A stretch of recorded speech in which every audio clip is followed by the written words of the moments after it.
The city was quiet except for the echo of hurried footsteps on cracked pavement. Naomi clutched her worn tote bag against her chest as she jogged across the dimly lit street, the soles of her shoes slick from a day that had stretched too long. The clock on the bakery sign flickered 11:43 p.m. She was late again. Inside her pocket, her phone buzzed. A message from her 10-year-old daughter, Lila. "Mom, are you almost home?" Naomi's heart twisted. She typed as she walked. "Yes, baby. Just a few minutes more." Her hands were trembling, not from the cold but from exhaustion. The restaurant shift had run overtime. The bus had broken down again and her body screamed for rest. But rent was due in 4 days.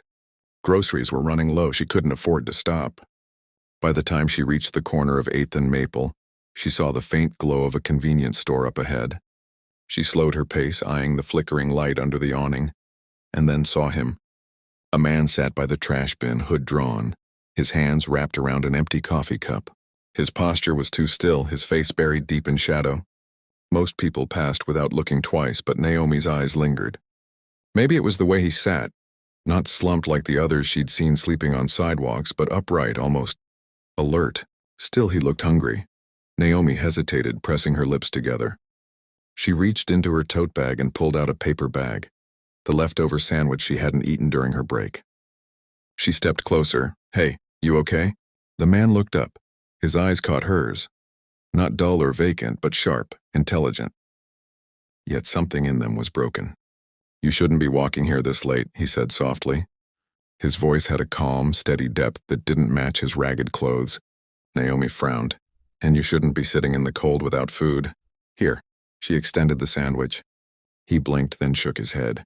"I can't take that from you." "It's fine," she insisted, pressing it toward him. "I've already eaten."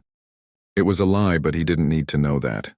He hesitated again before finally accepting it, his gloved hands trembling slightly. "Thank you," he murmured. "Most people don't even look." Naomi managed a tired smile. "Most people are just tired, like me." He smiled faintly, the kind that hides pain. "What's your name?" "Naomi," she replied. "You?" He paused. "Mark." There was something about the way he said it, measured like he'd just chosen it on the spot. But Naomi didn't press further. "Well, Mark," she said, pulling her coat tighter. "Eat before it gets colder." As she turned to leave, he spoke again. "And Naomi?" She looked back. "Thank you for seeing me." The simplicity of those words lingered in her chest as she hurried home. When Naomi finally reached her small apartment, Lila was asleep on the couch, a blanket half pulled over her. The flickering TV light played softly across her daughter's peaceful face. Naomi knelt beside her, brushing a curl from her forehead. "I'm sorry, baby," she whispered. "Mom's here now." She showered quickly, changed into her threadbare pajamas, and crawled into bed beside Lila. But even as her body sank into the thin mattress, her mind replayed that man's eyes, that voice. "Thank you for seeing me." It was the first time in a long while someone's words had stayed with her. The next evening, after finishing another double shift, Naomi passed the same corner. She didn't plan to look, but her eyes searched anyway. He was there again, this time sitting near the lamppost reading an old crumpled newspaper. She hesitated, then sighed. "Guess I'm doing this again?" She muttered to herself, walking over. He noticed her immediately. "You shouldn't make a habit of talking to strangers, Naomi. And you shouldn't make a habit of being hungry," she shot back, pulling a small paper cup from the store bag. "Coffee, extra sugar." Mark's expression softened as he accepted it. "You really don't have to do this." "I know," she said, sitting on the curb beside him. "But if I don't, who will?" He studied her quietly. "You work nights?" "2 jobs. Sometimes 3 if someone calls out." She took a slow sip of her own coffee. "I've been tired for years." Mark chuckled under his breath. "You sound like someone who keeps going even when the world tells you to stop." "Someone has to," she said simply. They sat in silence for a moment, the hum of passing cars filling the space between them. Naomi didn't know why she stayed. Maybe it was loneliness, or maybe it was the strange comfort of talking to someone who didn't expect anything from her. Mark finally said, "You remind me of someone I used to know."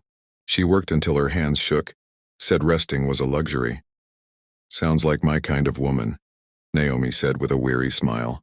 Mark looked at her, really looked, and said softly, "You're stronger than you realize." Her chest tightened. Compliments weren't something she heard often, not genuine ones at least. She stood up, brushing off her jeans. Don't go flattering me, Mark. I still can't afford flattery. He smiled faintly. Then I'll pay in gratitude. Naomi laughed lightly, the first real laugh she'd had in weeks. Good night, Mark. Good night, Naomi. As she walked away, Mark watched her until she disappeared into the streetlight haze. Then he pulled out a small, weathered notebook from his coat pocket and scribbled something. She saw me. For the first time in years, someone saw me. He closed it and leaned back against the wall, a faint smile ghosting across his face. By the third night, Naomi didn't even bother pretending she wasn't looking for him. She wrapped an extra sandwich from the diner, shoved it into her tote, and took the long route home. Her heart gave a strange, unexplainable relief when she saw him sitting there again, this time sketching something on the back of an old receipt. You really like this corner, huh? She called out, approaching him. Mark looked up and smiled faintly. Guess you could say it's got a good view. Naomi raised an eyebrow. Of what? The dumpster? He chuckled, eyes glinting under the yellow streetlight. Of humanity. You learn a lot about people when you stop being one of them. That line stayed with her. It sounded rehearsed, like something that carried pain beneath its poetry. She sat down next to him again, crossing her legs. You talk like someone who used to have a lot and lost it. Mark turned his gaze forward. Maybe, or maybe I just walked away from it. Walked away, Naomi frowned. Who walks away from comfort? Someone who had everything except peace. Naomi leaned back, exhaling softly. Well, peace is overrated. I'd settle for a working heater and fewer overdue bills. Mark's lips twitched into a sad smile. You have a daughter? Naomi nodded cautiously. Yeah, Lila, she's the reason I keep pushing. She sounds special, Mark said gently. Naomi chuckled. All the time. But she's 10, she'd rather I show her with pancakes than words. They both laughed softly. The kind of quiet, late-night laughter that fills the air like shared relief. Then came silence, comfortable silence, the kind that meant they'd crossed some invisible threshold of trust. Finally, Mark said, You should bring her by sometime. Naomi turned sharply toward him. To this corner, he laughed. No. I just mean, she should see that kindness isn't something you hide. It's something you share. Naomi smiled faintly but didn't answer. She stood up after a few minutes, stretching her legs. Well, philosopher Mark, I'll see you tomorrow. You say that like you're planning on it, he teased. Maybe I am. As she walked away, Mark whispered to himself, Maybe I'm counting on it. The next day at work, Naomi caught herself smiling while cleaning tables. Her co-worker, a sharp-tongued woman named Tasha, noticed. Girl, who's got you smiling at dirty plates? Naomi rolled her eyes. Nobody. Tasha smirked. Oh, it's a somebody, all right. I can tell, don't play me. It's not like that, Naomi said, grabbing the next tray. He's just someone I met. A man? Naomi hesitated, then sighed. Yeah, but not like that. He's complicated, Tasha squinted. Naomi, you've got a big heart, but please don't tell me this complicated man is broke. Naomi froze. He's homeless. Tasha blinked, then groaned. Lord, you always find the strays. He's not a stray, Naomi snapped, her voice low but firm. He's kind, thoughtful. Different, Tasha softened a bit. All right, but just be careful. The world doesn't always reward kindness. That night, Naomi brought 2 cups of hot chocolate. Extra marshmallows, she said, handing one to Mark as she sat down beside him. He smiled gratefully. You're spoiling me. Please, this is from the 99-cent store. If you call that spoiling, your standards are dangerously low. He laughed, and the sound, genuine, free, made her chest tighten. They talked for hours that night. About books they'd both read. About dreams they'd both buried. Mark spoke with the calm certainty of a man who'd seen the world, but still believed in good people. Naomi found herself opening up in ways she hadn't in years. When she finally stood to leave, Mark said, Naomi? She turned. You deserve to be seen too. Her breath caught. No one had ever said that to her before. She didn't reply. She just walked away, her pulse unsteady. Days turned into weeks. Naomi and Mark's nightly conversations became the quiet center of her world. Lila started asking, Mom, who are you texting before bed? Naomi just smiled and said, a friend. Then one chilly Saturday morning, she found Mark near the park instead of the street corner. He was feeding pigeons from a small paper bag. Upgrading your address, she teased. Better view, he said with a small grin. Lila was with her this time, clutching a small muffin. "Is this your friend?" she asked shyly. Mark smiled warmly. "Hey there. You must be Lila. Your mom's told me a lot about you." Naomi gave him a look, half warning, half amusement. Lila studied him curiously. "You don't look like a bad guy." Mark laughed. "And you don't look like someone who'd share her muffin." She broke it in half and handed him a piece. "Now you're wrong." Naomi couldn't help but laugh. "You've met your match." That day stretched longer than Naomi expected. They sat on the park bench watching Lila play, talking about everything and nothing. Mark seemed lighter somehow, less haunted, more human. When the sun dipped behind the trees, Naomi noticed him shivering. "You've been out here all day without a coat," he shrugged. "I've been through worse." She sighed, unzipping her jacket. "Take mine, Naomi. No arguments. I'll be fine." He looked at her, really looked, before finally accepting it. "You're something else, you know that?" She smiled softly. "So I've been told." That night, Mark watched her and Lila walk away, the jacket snug around his shoulders. For the first time in years, his chest ached, not from loneliness, but from the terrifying realization that he was starting to care. Later that week, when Naomi came home from her shift, she found an envelope slipped under her door.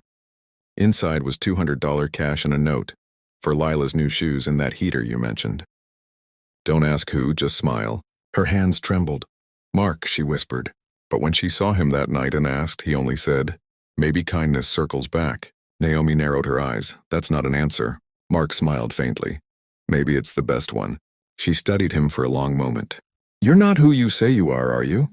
His smile faded. "Naomi?" She stood up. "You're too smart, too put together. You don't talk like someone who's been on the street for long. Who are you, really?" Mark's silence said everything. Naomi's heart raced, but she didn't press. Not yet. As she walked home that night, she couldn't shake the feeling that Mark's secrets were bigger than his silence, and that whatever truth he was hiding could change everything. Naomi couldn't sleep that night. She lay on the couch staring at the ceiling, Mark's words looping in her head like a haunting melody. Maybe kindness circles back. It wasn't what he said. It was how he said it, with the confidence of a man who'd never truly struggled to survive. The next day, as she walked Lila to school, she passed the electronics store on the corner. The morning news was playing on the mounted screen. A familiar face flashed across it, clean-shaven, dressed in a sharp suit, speaking confidently at a tech conference. Naomi froze. The headline read, "Billionaire Dave Calder missing for 8 months after sudden disappearance."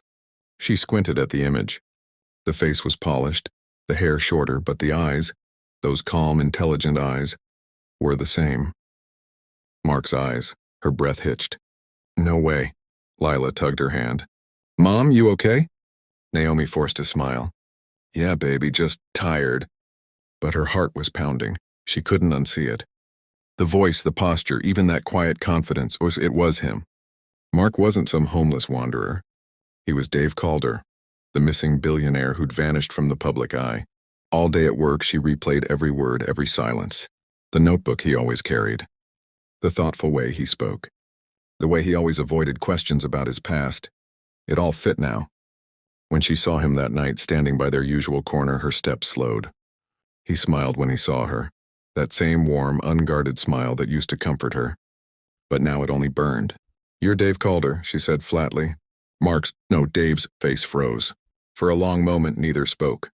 Finally, he exhaled. "So you saw." "Yeah," she said, voice trembling. "I saw your face on the news. The billionaire who disappeared. The man pretending to be homeless so people would treat him like a regular human being. He didn't deny it, Naomi. No, don't." Her hands shook. "You lied to me, Mark. If that's even your real name." "It was," he said quietly. "At least to you it was." She laughed bitterly. "Oh, that's comforting." Dave took a cautious step closer. "Naomi, please. I didn't mean to deceive you. I left everything. The company, the houses, the cameras. Because I couldn't tell who actually cared about me anymore. I met you by accident, and for the first time, someone looked at me without seeing money." Naomi's eyes glistened. "You think that makes it okay? You let me sit beside you night after night, talking about my struggles, my daughter, my life, while you had millions in your account." He winced. "It wasn't about the money. It was always about the money," she snapped. "You had the luxury to walk away from it. I don't. You get to choose hardship. I live in it." Dave's jaw tightened. I didn't mean to disrespect what you've been through. I wanted to feel human again." Naomi's voice cracked. "You could have told me the truth. I was afraid you'd walk away." Tears welled in her eyes. "You didn't trust me enough to stay honest, and now I can't trust you at all." He reached for her, but she stepped back. Don't. Her voice trembled as she turned to leave. "Whatever we had, whatever I thought you were, it's over." Dave stood frozen, watching her disappear into the shadows. For the first time since leaving his empire behind, he felt truly lost. That night, Naomi cried quietly on the couch while Lila slept. She hated that part of her missed him. Hated that despite the anger, his words still echoed in her heart. But trust wasn't something she could rebuild easily. Not after everything life had already taken from her. Over the next week, Dave didn't show up. Not at the park, not at the corner, nowhere. Naomi tried to bury herself in work, but every empty night felt heavier. Then one morning, she found a letter slipped under her door. No name, no return address. Inside was a single page written in neat handwriting. "Naomi, I never meant to hurt you. Everything you said about struggle, about fighting every day. You made me see what real strength looks like. You gave me something I hadn't felt in years, peace. I've set up a trust in Lila's name. You don't owe me gratitude. It's the least I can do for the kindness you showed me when I had nothing. If you never want to see me again, I'll understand. But know this, I never lied about how I felt." Naomi folded the letter with trembling hands. She wanted to tear it, to curse him for thinking money could fix everything. But the ache in her chest betrayed her anger. He hadn't tried to buy forgiveness, and he'd tried to honor her. Later that day, she went to the diner early. She wiped tables, served customers, smiled when needed. But inside, she was unraveling. During her break, she stepped outside for air and froze. Dave stood across the street, not in rags this time, but in simple clothes. Jeans, a gray shirt, still humble, still quiet, but himself, no disguise. He didn't move closer, just lifted a hand in greeting. Naomi's heart thudded painfully.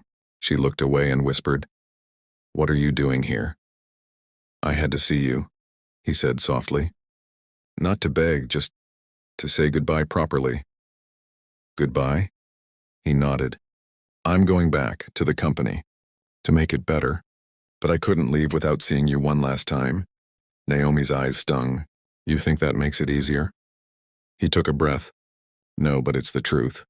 She stared at him for a long moment, the man she had come to care for and the man who had broken her heart. "Goodbye, Dave," she whispered. He nodded once, his jaw trembling, then turned and walked away. Naomi stood there long after he was gone, clutching her apron, tears slipping silently down her cheeks. 2 weeks passed. Naomi tried to move on, tried to convince herself it was all for the best. But life had a strange way of circling back. One evening, Lila came running in, holding an envelope. "Mom, look, Naomi took it." Inside was an invitation, embossed, elegant, but simple. To Naomi and Lila, "You're invited to the opening of the Lila Foundation, a nonprofit dedicated to single mothers and children in need." "Your kindness started it." Naomi's lips parted. He didn't, but he had. The night of the event arrived with an air of nervous electricity. Naomi stood before the mirror in her small apartment, smoothing the wrinkles from her only decent dress. Lila spun beside her in a little blue gown that sparkled under the light. "Do you think he'll be there?" Lila asked, her eyes wide. Naomi hesitated, "Probably. It's his event. Are you mad at him?" Naomi sighed softly, tucking a loose strand of hair behind her ear. "I don't know, baby. Maybe I was.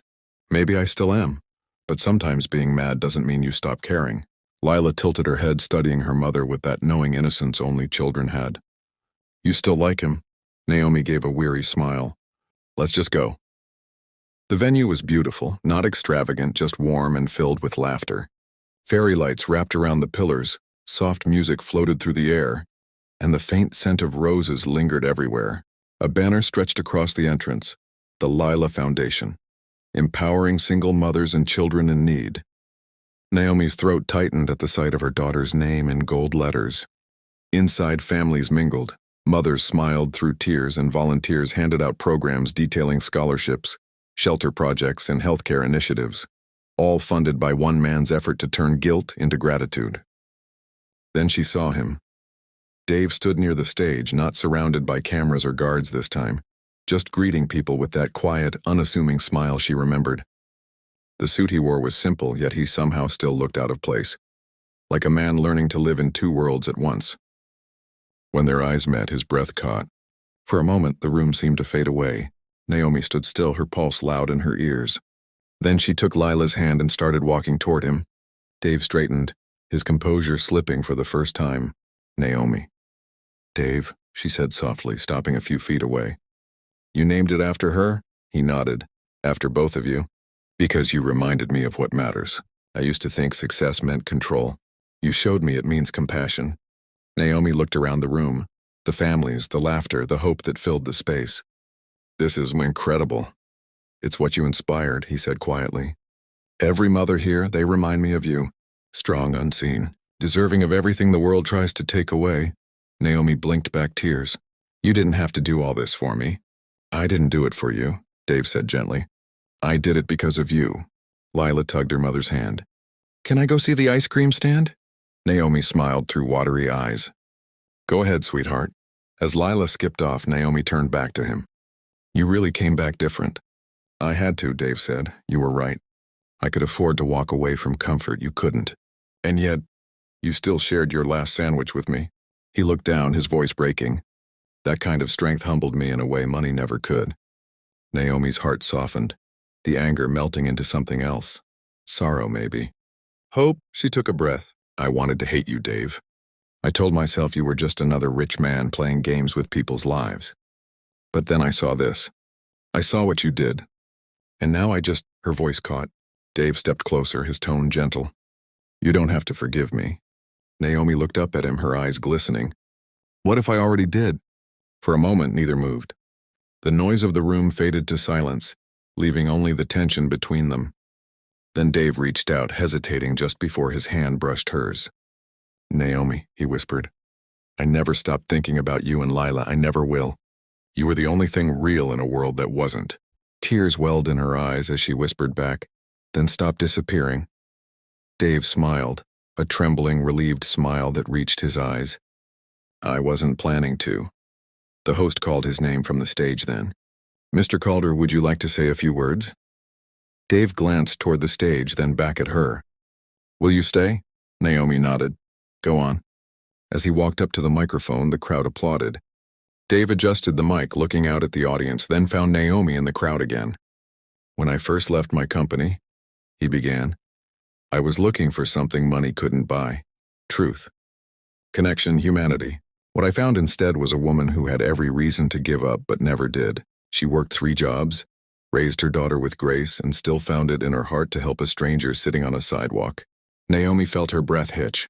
The crowd murmured softly. Dave continued, voice steady. Naomi and Lila reminded me that wealth means nothing if it doesn't lift someone else. This foundation exists because of them, because of one act of kindness that changed everything. He paused, emotion thick in his voice. If there's one thing I've learned, it's this. Love isn't found in what we own, but in what we give freely. Our time, our truth, our hearts. The room erupted in gentle applause. Naomi clapped too, though tears blurred her vision. After the speech, Dave found her near the refreshments table. You didn't tell me you were such a good public speaker, she teased, wiping her eyes. He chuckled softly.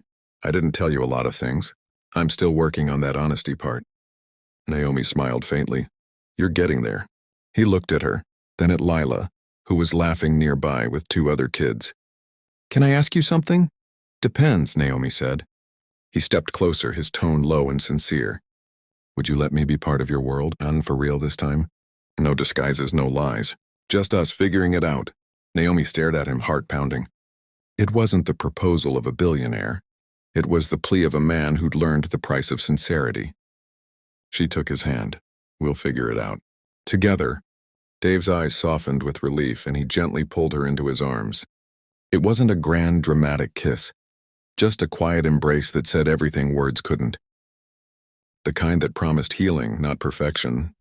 Lila spotted them and grinned. Does this mean we're rich now? Dave laughed. Not rich, just lucky. Naomi smiled down at her daughter. Luck's good enough for me. Weeks later, Naomi found herself at their new home. Modest, warm, filled with laughter. Dave had refused to buy a mansion. Instead, He chose a simple house by the park close to her old neighborhood. "I don't want to build walls," he'd said. "I want to build a life." Every evening they cooked together. Lila teased Dave about burning toast. Naomi laughed more than she had in years. And the man who once ran from his wealth learned to live for the moments that couldn't be bought. One night, as they sat on the porch watching the city lights flicker, Dave took Naomi's hand. "You know what still amazes me?" "What?" she asked. "That the woman who had the least gave me the most." Naomi smiled softly. "That's how love works, Dave. It's not about who has more, no. It's about who gives without counting." He looked at her for a long moment, eyes glinting with quiet devotion. "Then I'll spend the rest of my life giving it back." Naomi laughed lightly, resting her head on his shoulder. "We'll see if you can keep up." Dave grinned, pressing a kiss to her hair. Challenge accepted. The camera of life faded out there, not on wealth or grandeur, but on three souls who found home in each other. If this story touched your heart, don't forget to like, comment, and subscribe for more cinematic love stories like this.